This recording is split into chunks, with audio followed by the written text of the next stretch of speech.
Okay, we're starting this is our third shir. I don't know that I'll remember what the number of every shir is going to be, but at least at the beginning, we remember the number. So yesterday we covered Christianity and the way the king dismissed Christianity. And I'm using the term dismissed because he didn't really take it seriously. He listened to the explanation of what Christianity was and what the core beliefs are. And he simply said, it doesn't make any sense. It doesn't make any sense. It cannot be that God takes a human form. It just doesn't make any sense. And therefore he simply rejected it.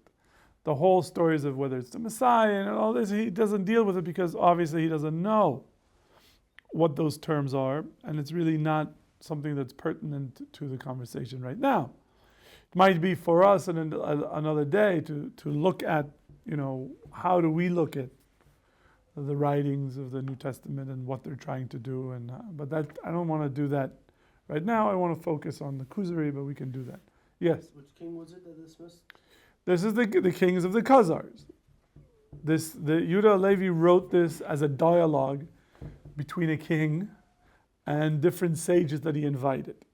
Now, historically, the Khazars people seem to be that they converted to Judaism, sometimes in the 8th century. I think that's, but it doesn't. We don't know what happened and why and how that took place. There were diplomatic letters sent from Spain to the kingdom of Khazars by one of the secretaries of the viziers in Spain. I think his name was Hasdai bin Shapur. It's been years since I looked up this information. But I think that I shouldn't say probably, but I think that's, so there was, those letters did survive, and they were published in different historical works on the Jews of Spain. And Rabbi Yehuda Levi probably had access to these letters, and he knew the exchange of back and forth, and he decided to write his book in a form of a dialogue, which is a very novel idea. There isn't anything like this during periods before that. It's a fairly new idea, at least in Jewish texts. Now, after dismissing the Christian, he turns to Islam and he asks the Muslim about his religion. And we covered that yesterday. They said they believe in one God and that God created the entire universe and all human beings go back to Adam and Noah, and that there is absolutely no way that God has any physical qualities. That is, they distance themselves as far as possible from corporeality, from applying physical and even emotional qualities to God, which is something that we'll have to discuss.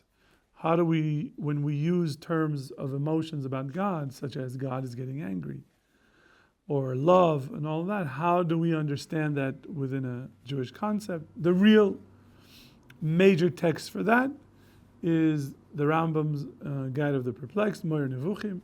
There in the first close to 70 chapters, he explains God talk. How do we speak about God? Looking at various verses in the Tanakh, in the Hebrew Bible, and how those verses that seem to imply physicality to God, how we should really understand those verses. We're not doing that this month. If you're interested, I do give a shir on Moyer Nevuchim on Tuesday evenings at Midreshet Ziv, but that shir is in Hebrew. So if your Hebrew is good enough, you're more than welcome to come to listen to that shir. And so the Muslim makes a comment that Muslims make this comment all the time, that if you read the Quran, you will see that it is a miraculous book. It's a wonder, because no human being could ever write such beautiful verses. Okay? Now, what happens if you don't know Arabic? Translation. So you can't really, well, then it's not the word of God. It's the word of a translator. And different people can translate to different things. There are several translations of the Quran, even in English, there are a few of them. And so this piece of evidence that the Muslim is trying to, the Muslim sage is trying to use on the king, he's telling him, look, if you could read this book, this would prove it to you. This would prove that the Quran is divine. I read many sections of the Quran in Arabic, still Jewish. I wasn't that impressed with what the Quran says. It says a lot of things that the Tanakh says, but it says a lot of things that I don't know where it's coming from. But they claim that there was that an angel spoke to Muhammad, and therefore it's a word of God. And okay, fine. They're entitled to their opinion. The Kuzari, the king,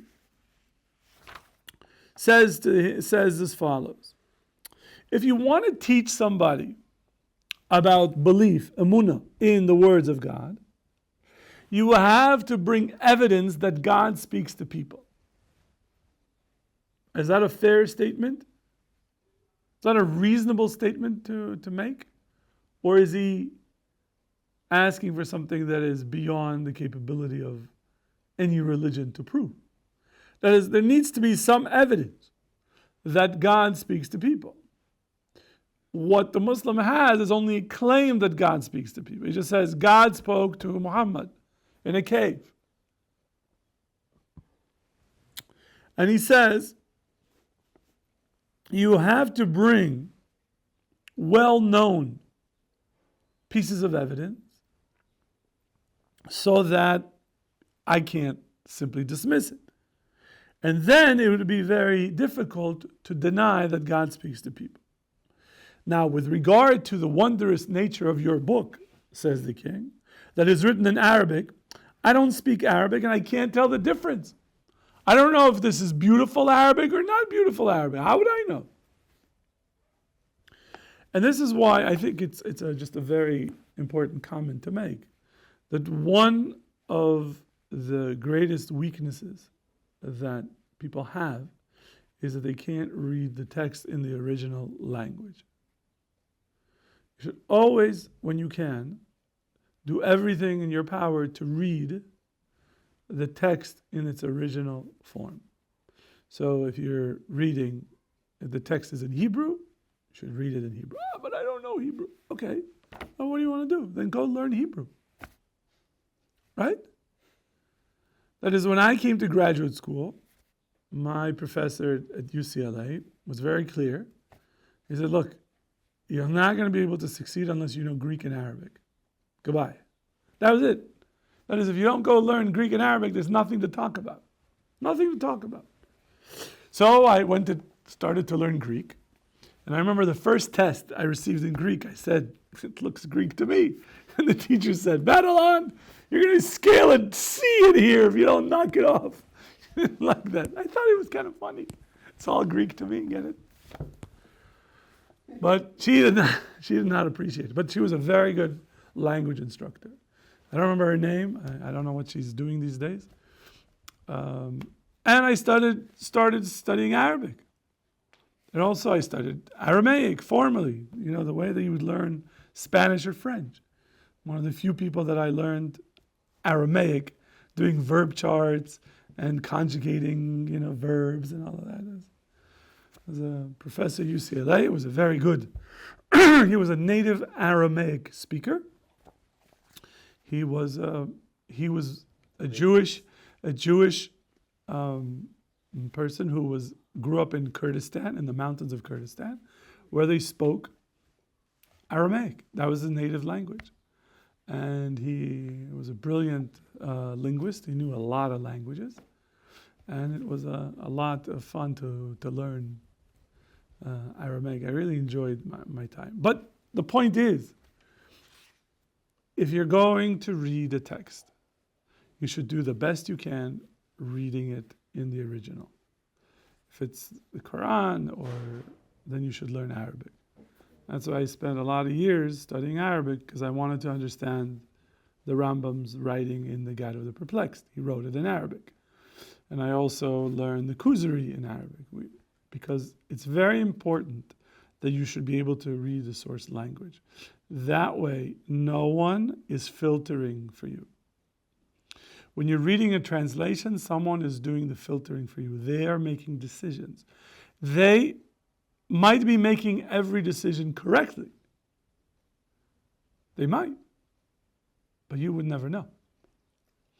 There was a Hebrew poet. His name was Chaim Nachman Bialik. And he made a statement that says, reading in translation is like kissing a woman through a veil. Okay? I don't need to discuss any further, but I'm sure you can figure out how that would feel. We continue. So the king says, I don't speak Arabic. I can't attest to the wondrous nature of your scripture. And therefore, you don't really have any evidence for me. And says the Muslim scholar, but there's lots of evidence that God speaks to people. And they come from the prophets. There are lots and lots of prophets. So the king says, where are you getting this from? Because the king says, look, the human being has a hard time accepting that God speaks to human beings. And you would think that the piece of evidence that you would need is something that is called a miracle. And miracle means that the nature of something changes completely. Something that's miraculous, right? When you think of a miracle like the parting of the sea. So what happens in the parting of the sea? Water changes its nature, right? Liquid doesn't really stand upright, right? There's something called gravity. I know there are people who think gravity is just a good idea, but no, it's the law. You try to violate the law of gravity, you're going to break something. And so he says you need to have some sort of miraculous event that nobody can deny. For example, a miracle that is testified to by multitudes, by a lot of people.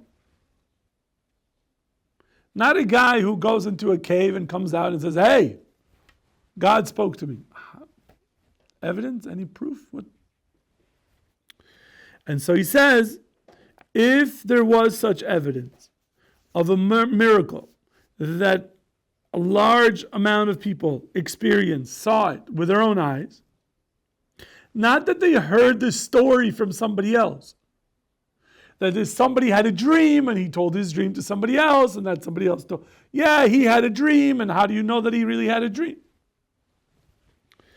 And so he says, either you have eyewitness testimony, or that when you have eyewitness testimony, you have a verifiable chain that is passed down from one generation to the next that you could verify.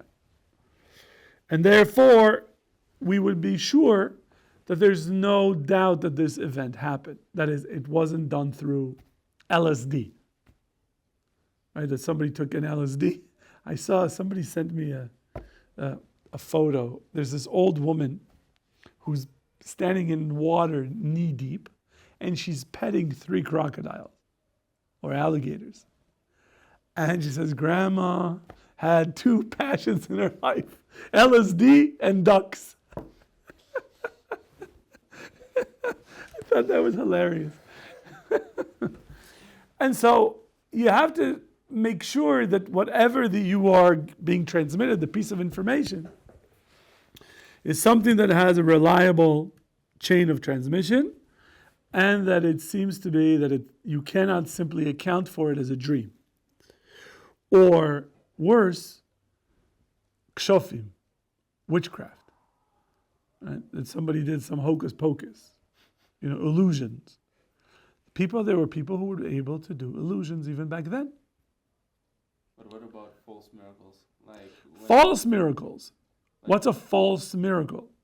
Like in the modern American churches, like when people suddenly started crying, demons getting out of them, and there are hundreds of them, but most likely they're a bit more emotional. But they're like, that's a miracle. I feel God. Okay, but it's a miracle only to that person. That's what he's saying that happened. But 100 experienced it in the same time. I see. Okay, but they're not. Okay, maybe we'll discuss that some later point. Okay. He says at this stage, the king says what we know, or he's telling him his belief, is that God is the creator of the world, and that there seems to be, that according to the story that the Muslim says, and also the Christian, there seems to be other beings called angels, and that the being that created the heavens and the lights, right, the sun and the moon and all the planets and all the stars, for some reason seems to connect to a human being. And not only that there's a connection between God and human beings, but he actually speaks to him and does what he wants. And the king says, I need evidence for this. This is what you're claiming, but you don't have any evidence. So the Muslim sage says, but wait, our holy book is full of stories of Moshe and the children of Israel, Bnei Israel, which is true. The Quran tells, many times cites stories that happened in the Torah. And nobody denies these stories that they happened, says the Muslim scholar. All the things that God did to Paro, that he split the sea, and he brought the Jewish people through the sea, and then he drowned the Egyptians, and then he brought to the Jewish people the man and the quail, the slav, for 40 years, and that he spoke to Moshe Rabbeinu on Har Sinai, and that the sun stood for Yehoshua and helped him in this battle, which are all the things that we know are written in the Tanakh, and they appear in the Quran, and says the Muslim scholar, all those things we already have evidence for this. And we know things that happened before that, such as the flood and Sodom and Gomorrah. And these things are so well known that there is no doubt to claim that there's some trickery or something like witchcraft that caused these events. That's how the Muslim ends his response.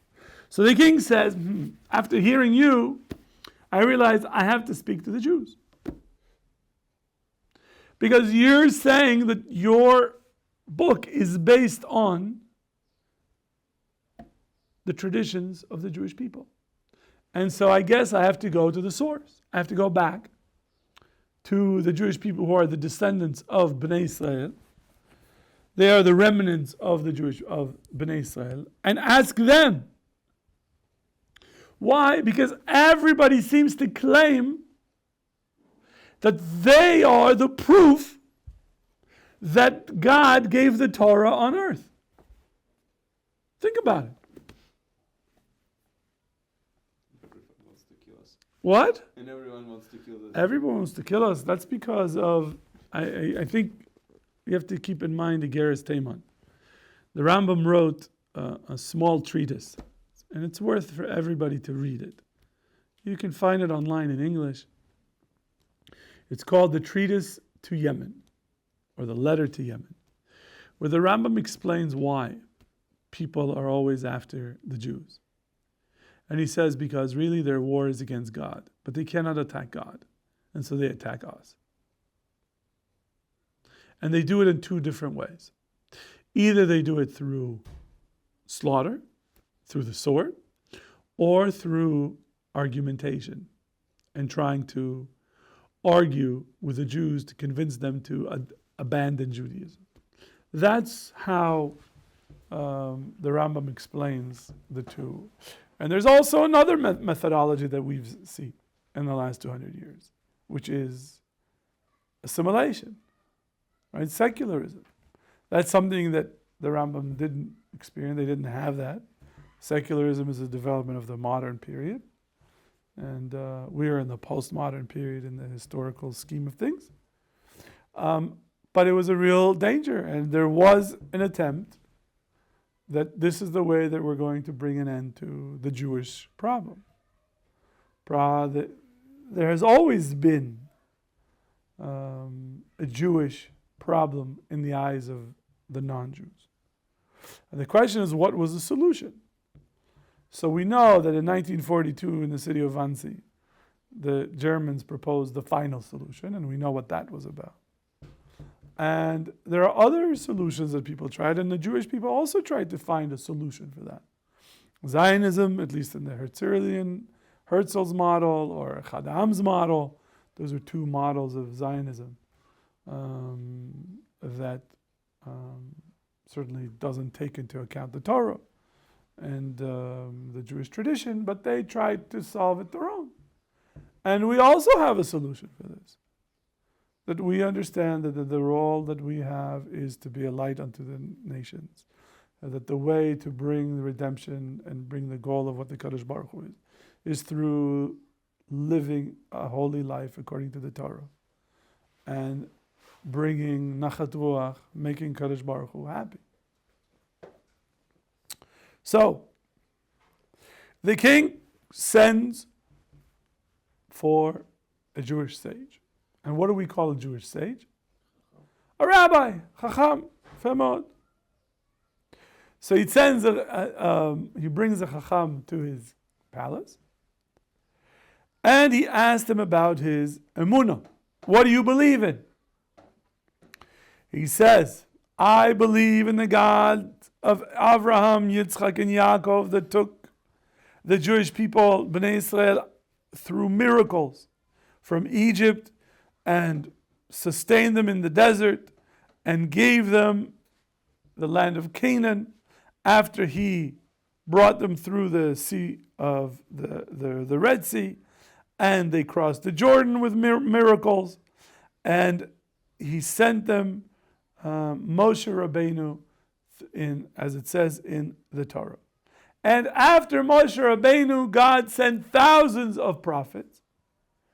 Right? And if you're wondering, thousands? Yes, Gemara in Megillah, Daf Yudalid, says that there were thousands of prophets. Yeah. Sends thousands of prophets that all of them have one purpose: call the Jewish people to the Torah by promising them reward if they fulfill the Torah, and punishment if they shall transgress the Torah. And we believe, says the rabbi, everything that's written in the Torah, and there are many, many things to say to this. And that's where he stops. So let's think about this you had to explain Judaism to somebody in an elevator pitch. You guys know what an elevator pitch is? Right? You walk into an elevator with somebody and you have to sell them something. And you have exactly the time that they're in the elevator. Once the door opens, they're gone. They're not going to pay attention to you. And so you have a few seconds. What would you say? And so Rabbi Yehuda Levi here puts in the mouth of the rabbi what Judaism is. That we believe in the God of Abraham, Isaac, and Jacob, who took us out of Egypt, gave us the Torah, brought us into the land of Israel. Right? That's essentially who we are. That's essentially the core beliefs in Judaism. And all of the other prophets after Moshe Rabbeinu are simply trying to get the people to follow what the Torah says. They're pointing out to the Jewish people, the Torah says this, you're not following it. whether it's Nehemiah, whether it's Ezra, whether it's Ishayahu, the prophet Isaiah, Jeremiah, Hosea, it doesn't matter. You pick any prophet. That's essentially what they're doing. They're not introducing anything new. They're simply telling you, follow what the Torah says. Torah's Moshe. Follow the Torah. So the Kuzari says,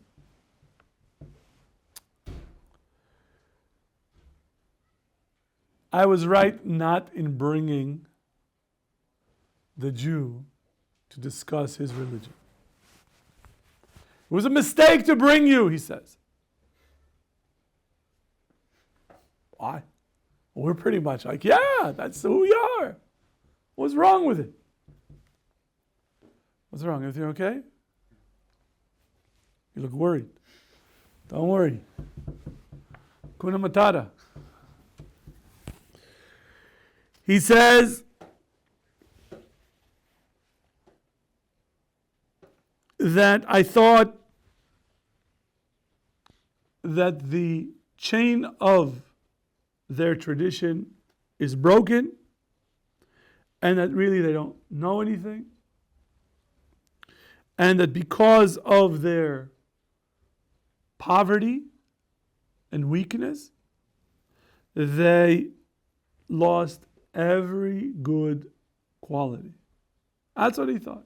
He said, and you shouldn't have said anything, you Jew, except for that I believe in the creator of the universe and that he arranges the universe and he runs the universe and that he was the one that created you and he is the one that provides you food and all of the other attributes of God that every other religion uses, and that they pursue truth and justice because they want to be like the creator in his wisdom and righteousness.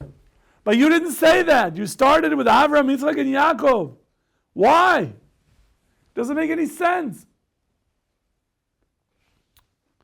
So he says, the rabbi says, what you said is correct. Only if you're dealing with a religion that is established according to reason.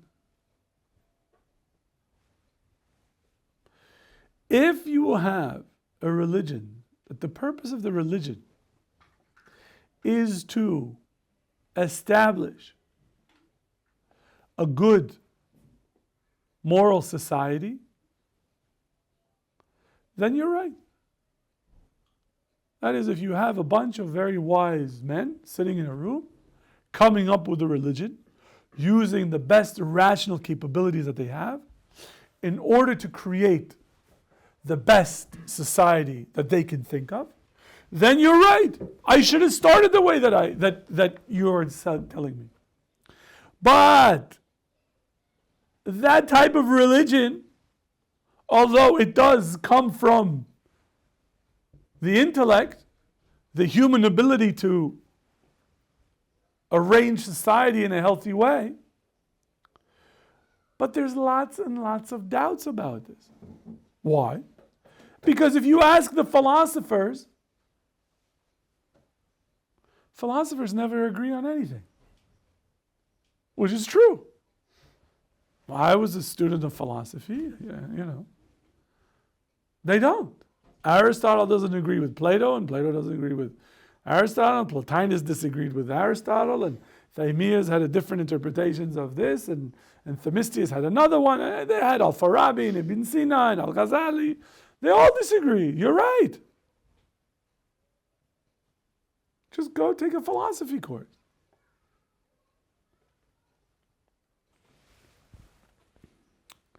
And so, when you have a religion that is based upon arguments, that only some of the philosophers agree and others seem to argue, I guess this is the only statement you could make.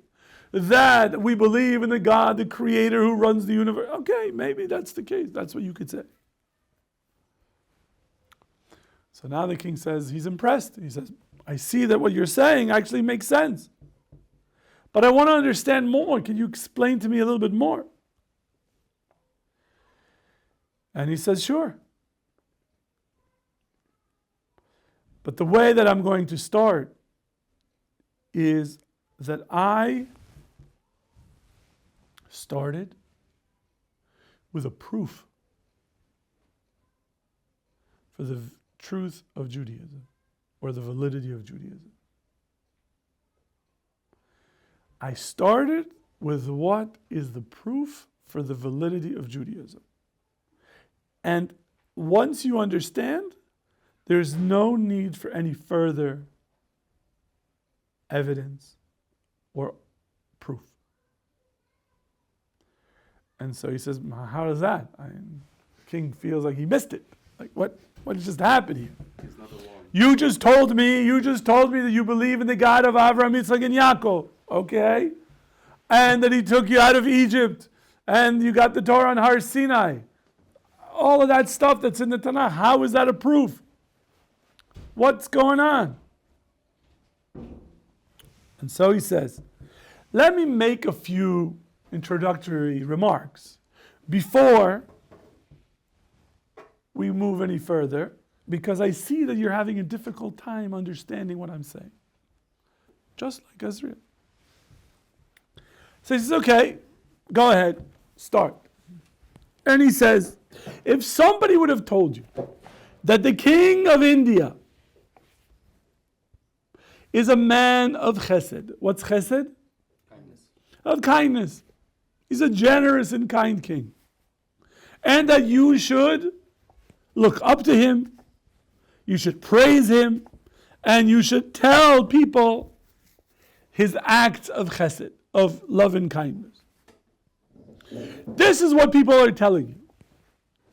And all of this is simply a rumor or information that came to you simply because of your interaction with the people who live in that kingdom.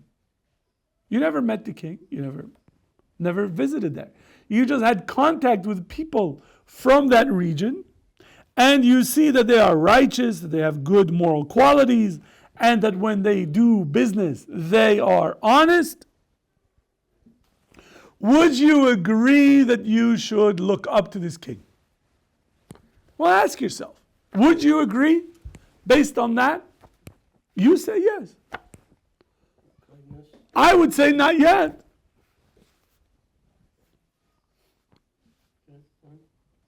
Just because they're telling me this, how do I know that really that's true? The king says, why should I see a need to do this?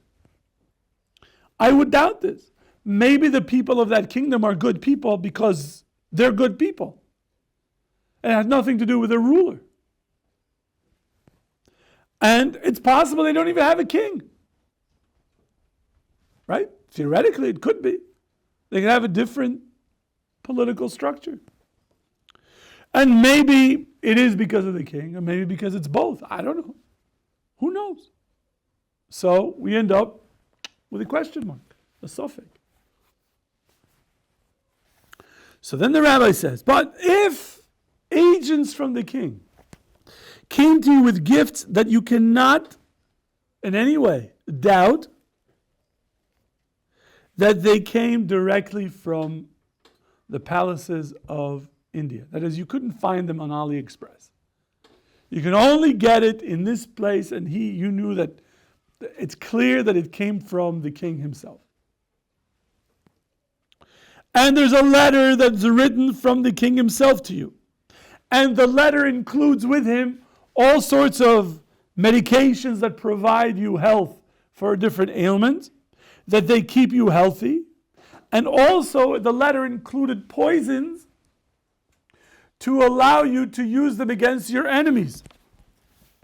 And that you will be able to destroy your enemies without going to battle.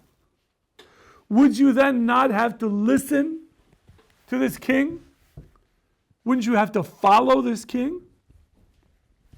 So he says, well, if that's the case, yes. If the way that you're explaining that, when I get a letter, and the letter includes medicines, it includes biological warfare, let's call it, so I could defeat my enemies. and special gifts that can only come from there, then yeah, I guess I will accept that this king is Baal Chesed, that is a kind and benevolent king, and I should praise him. Seems, do you agree so far? No. What's the trickery? But did he send it to you? Yes, I don't know the reason.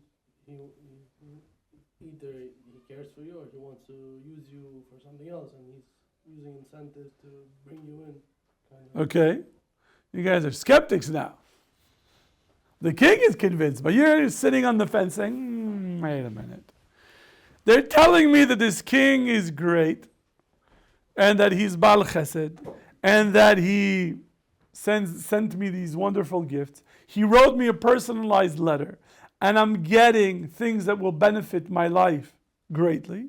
And you're saying, and he's not asking anything from you. Yet. Seder. So far, so good, no? So the king says, yeah. He says, the first suffix that I had, whether there's a king or not, that is gone, because I get a letter. I see that there's a king. And I would believe that there's a ruler, and that his commands seem to have some sort of a relationship to me.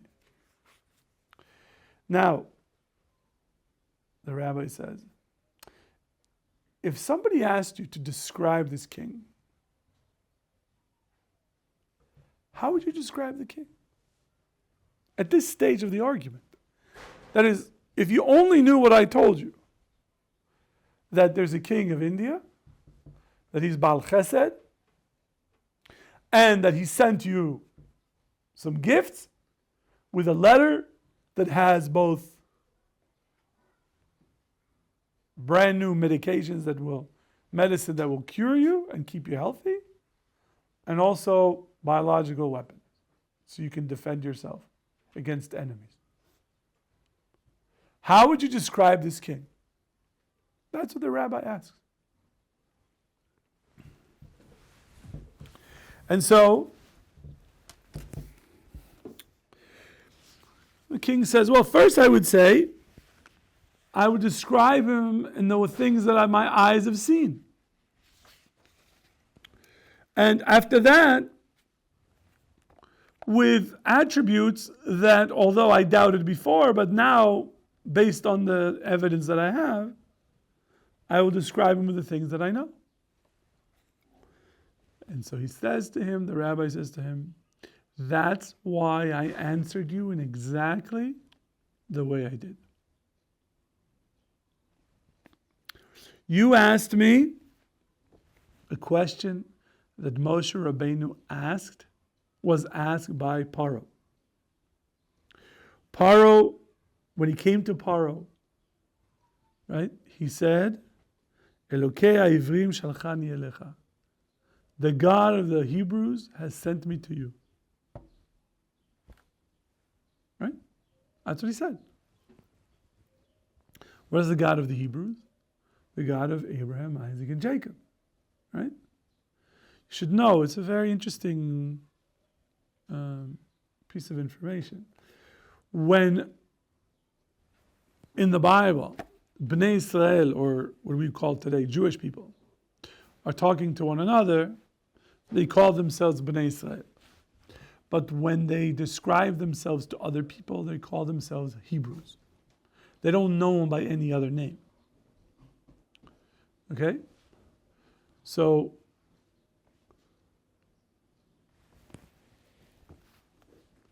he says,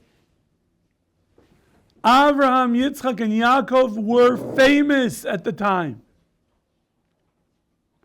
Paro, people knew about Abraham, Yitzchak, and Yaakov. And people knew that God has connected to them, took care of them, and did wonderful things for them. And that's why Moshe Rabbeinu didn't say to Paro, the God of heaven and the earth sent me. And he didn't say, my creator sent me. Right? My creator, your creator sent me. No. He started out, he says, in the same way that God spoke to the Jewish people. How did God start speaking to us? I am the Lord, your God, who took you out of Egypt. Remember that? Remember that? You're not allowed to forget. It's a mitzvah. Right? He says, Anoichi Hashem Elokecha. Where did the relationship begin to the Jewish people? From the point of what he did to them, what he did for them on their behalf. And he says, that's why I started the way I did. We'll stop here and we'll continue Im Yirtzeh Hashem next time.